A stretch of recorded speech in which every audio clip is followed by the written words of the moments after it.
स्वामीजींचं आगमन व्यासपीठावर होतंय. राष्ट्रसंत सद्गुरू जनार्दन स्वामी गुरु मौनगिरीजी महाराज यांची कृपा पात्र शिष्य अनंत विभूषित श्री श्री कदराट महामंडलेश्वर स्वामी शिवगिरीजी महाराज राष्ट्रीय अध्यक्ष महाराष्ट्र राज्य आखाडा परिषद श्री पंचदशनाम जुना आखाडा नील पर्वत त्र्यंबकेश्वर पीठाधीश्वर यांचं आगमन या व्यासपीठावर सर्व संतांसमवेत झालेलं आहे.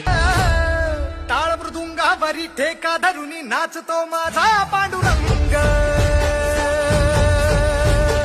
टाळ मृदुंगावरी ठेका धरुनी नाचतो माझा पांडुरंग.